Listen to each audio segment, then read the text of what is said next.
Which state or territory in Australia is the best and the worst? I have no idea because I'm from the Netherlands and so I want to learn more about Australia. So I'm going to react to a video of someone who is going to rank them from worst to best or the other way around. I don't really know, but let's go ahead and find out what this ranking is going to be and learn more about Australia in the process.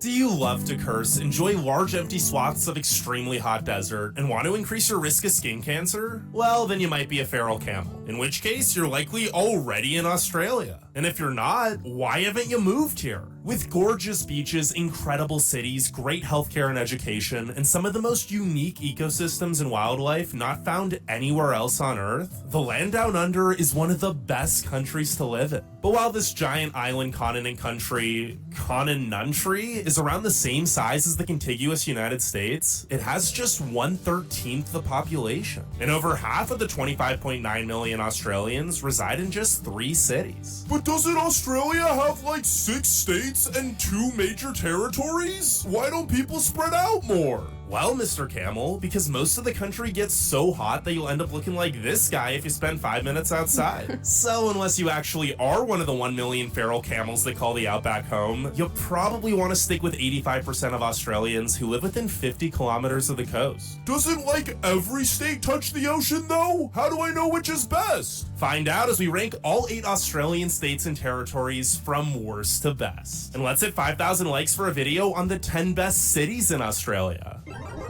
Number 8. Actually, we're going to start off with a quick honorable mention. The external territories. Yeah, I need this because I thought there was only 7, 1 territory and 6 states when I looked at a map, because I was like, I could see that Tasmania, I think that's how you say it, was a territory, and then of course the 6 states, but I am confused where the 8th territory is, so I think we're gonna see right now. Is there even more then?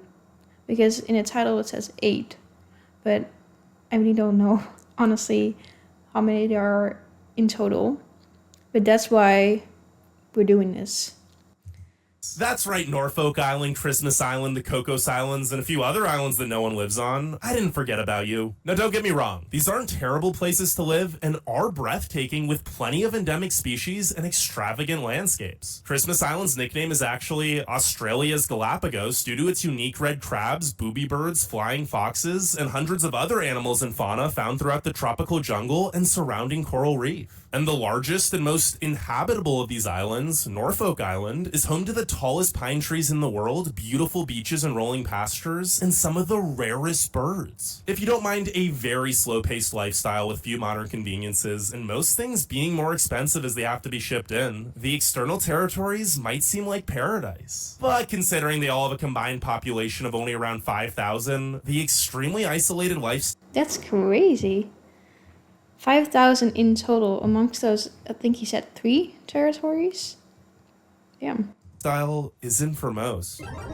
Actual number 8, Northern Territory. If you're strictly looking to rake in the dough and don't mind the lack of infrastructure or seclusion from the rest of the country, the Northern Territory might be for you. The median household income is the 3rd highest of any state or territory at 115 grand, and the median home value is the lowest at just 515 grand. Plus, there's no property tax. But remember how I said a lot of Australia is uninhabitable? Well, a huge chunk of the most uninhabitable land is here. The southern half of the territory has a climate similar to the Sahara Desert, and while Darwin and the coast is a bit more livable with tons of rainfall during the wet season, it also gets very hot and humid, and that rain often turns into cyclones and extreme flooding. So despite accounting for 17.5% of the country's landmass, less than 250,000 residents, or 1% of Australia, actually lives in the NT. And it's the only state or territory Less than 1%. which had a net population decrease over the past year. But the lack of people is also why many love living here. From Litchfield and Kakadu to Uluru and Watarka National Parks, the territory is home to so much stunning wide open wilderness that you can experience all to yourself. Although you might not want to be too alone, because not only does the Northern Territory have the most saltwater crocodiles in Australia, Yeah, I learned about those in last week's video. If you have seen that video, if you haven't, go check that out as well after this video if you want to. Those are, yeah, I wouldn't want to run into those, but I heard from also the people's comments who have watched that video that you're not actually that likely to run into most deadly animals, and they were farther away, like he's also saying, so that's good. it's also by far the most dangerous state or territory, with a violent crime rate 323% above the national average.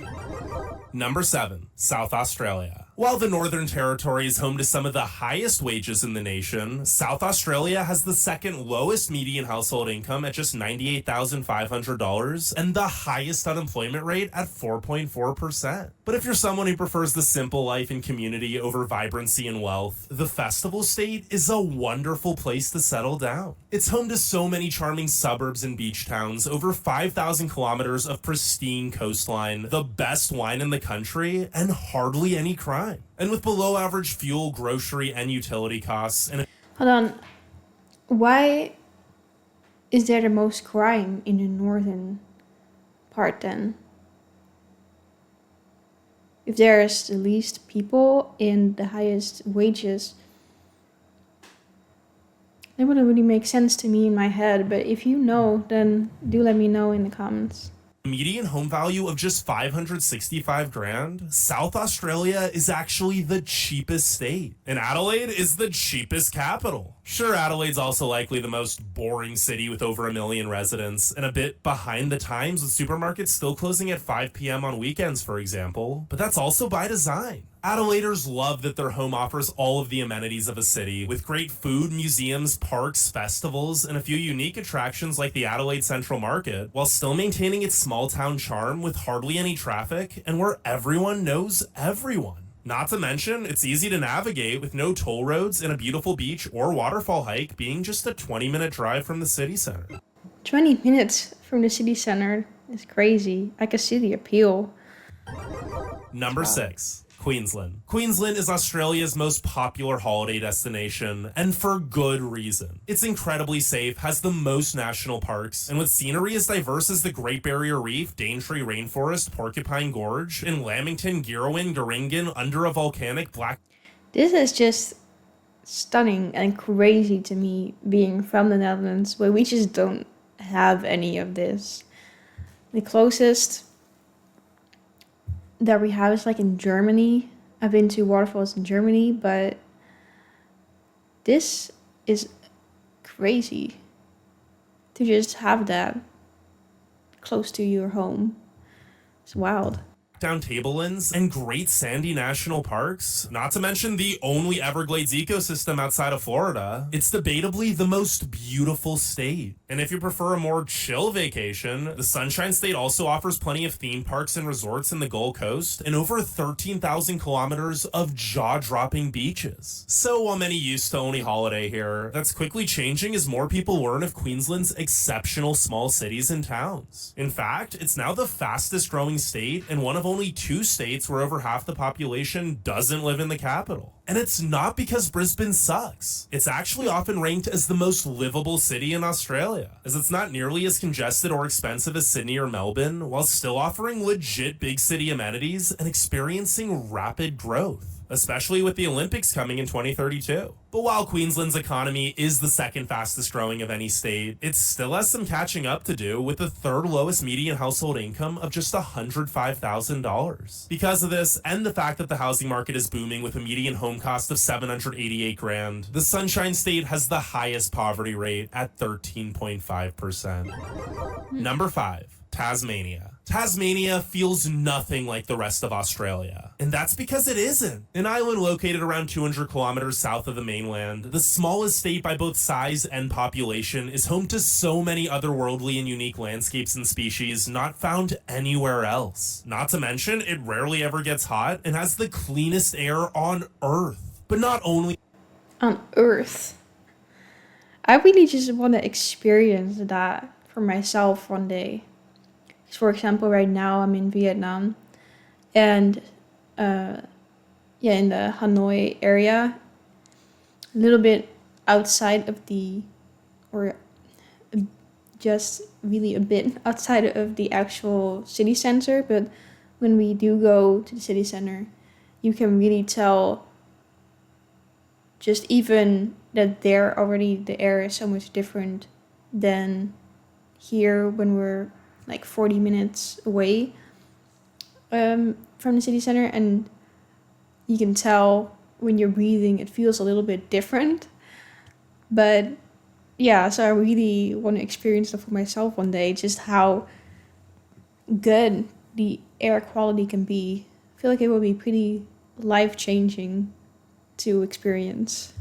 Is Tasmania an adventurous paradise, with places like Cradle Mountain, Mount Field, and the Bay of Fires all being a short drive from pretty much anywhere on the island. It's also home to so many delightful small towns with some of the friendliest people you will ever meet. And the capital, Hobart, punches well above its weight with tons of history and beautiful architecture, great restaurants, bars, and cafes, and Mona, one of the best museums in the country. Sure, there's little in terms of bustling city life, but if you're looking to slow down and relax while being surrounded by unspoiled nature, Tasmania is perfect. Well, if you're retired That sounds pretty good to me then. or work online. Because while the economy is currently the fastest growing, the median household income is still the lowest at just $89,600. And the unemployment rate is 4.3%. At least the cost of living isn't too bad, with a median home price of $691,000, plenty of cheap, high-quality produce, and low energy bills due to most of the island running on hydroelectricity. Number 4, New South Wales. Australia's oldest and most populated state. Home to Sydney, the most populated city. But while Sydney's big city amenities, multiculturalism, high quality of life, and beautiful beaches and harbors speak for themselves, this great state is so much more than just its capital. I do want to say real quick, the beaches, just from seeing this video, the beaches in Australia seem so beautiful. And the Netherlands definitely can tip that. We do have beaches, but not like this. Also, the US can't tip that. The closest to anywhere like that I've been to these beaches would be Mallorca. Those beaches were really nice too, and blue like this, at least from what I remember. But this is insane.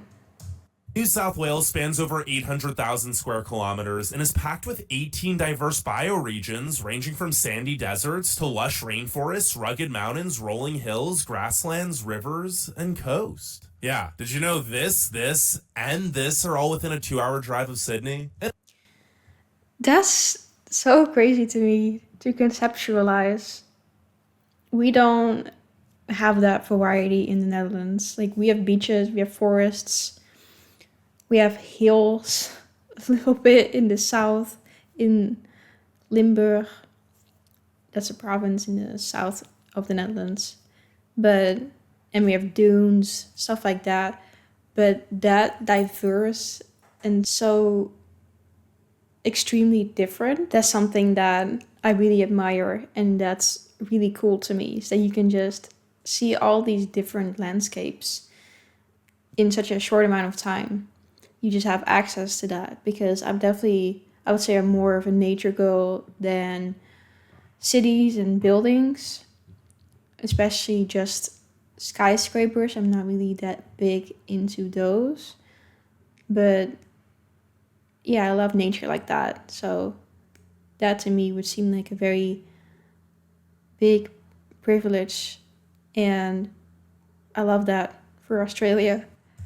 And if both big city life and serene scenery aren't your jam, there's also no shortage of incredible mountain or beach towns, as well as one of the best small cities in Newcastle. As a whole, New South Wales is likely the most balanced province and truly offers something for every type of lifestyle. Then why the heck is it only number 4? Well, because it's bloody expensive, with the highest median home cost of $1.22 million. Now, to be fair, Sydney does have an excellent and diverse economy, so wages across the state aren't bad, with a median household income of $114,000 and the lowest unemployment rate of just 2.9%. But living in Sydney also means terrible traffic, everywhere being crowded, and some of the worst nightlife for a major city. Number 3, the Australian Capital Territory. Covering less than 2,400 square kilometers and consisting of just Canberra, its suburbs, and Namadgi National Park, it's no... Wait. Let's go back real quick. Is it that small?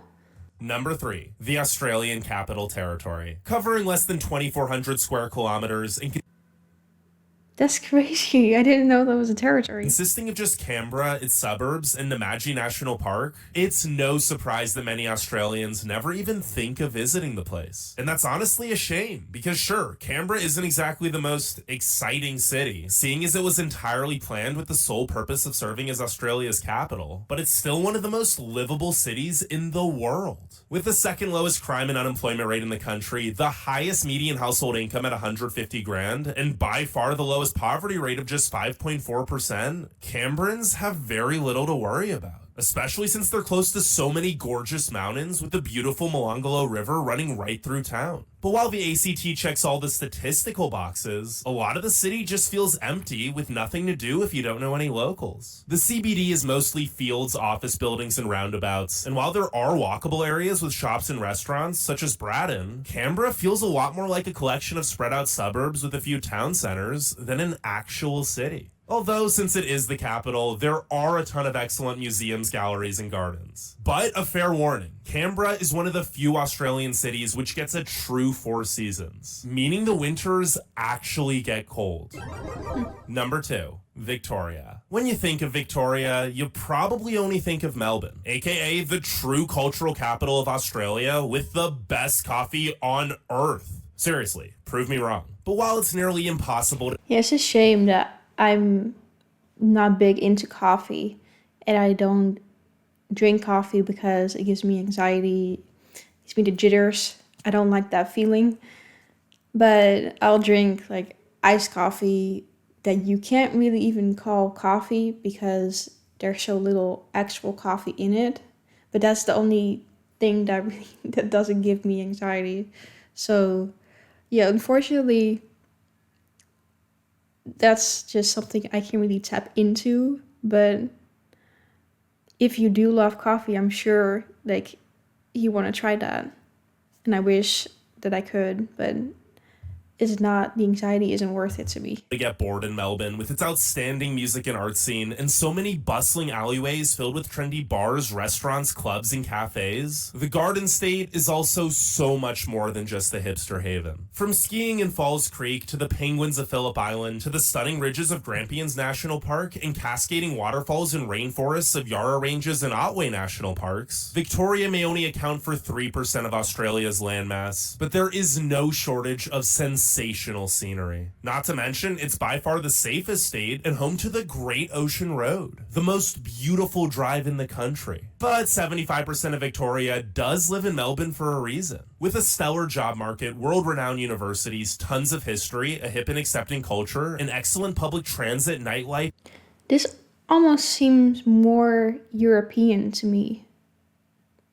Like, not actual Europe, but from all that I've seen in this video, Melbourne seems to have the most European influence, maybe? It's just something that I'm noticing now. That's kind of interesting.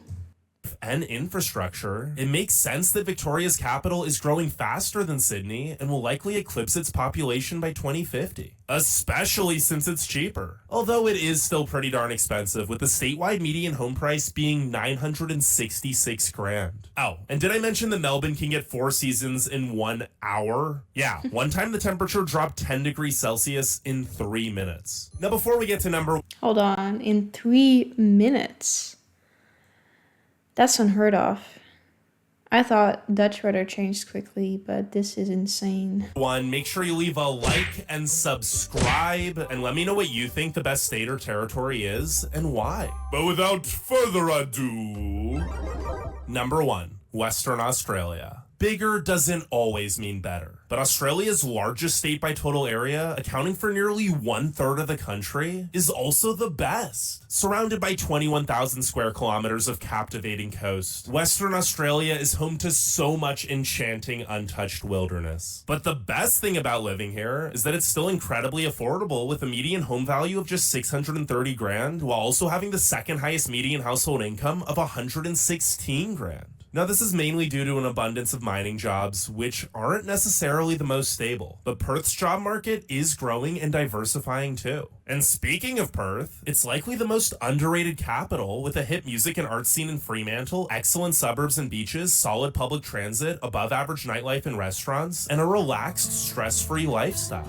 Outside of the state's extreme isolation, with Perth actually being the most isolated big city in the world, there's just not much wrong with Western Australia. And that's why it's our best place to live in this fine country. That's crazy. Perth actually sounds really nice, and if you saw my first Australia video, I think it was a culture shock video, you know that I didn't know where Perth was at first. I do know now, so I've improved. But yeah, that actually sounds really nice. The relaxing atmosphere combined with kind of a city feel. Now it makes me want to visit, and I definitely want to visit Australia at some point when I can. But all of these states and territories are just, they seem really beautiful and insane to me. Let me know in the comments what would be your ranking of all the states and territories if you're from Australia, because I assume this is just one man's opinion, and I'm really curious what you think.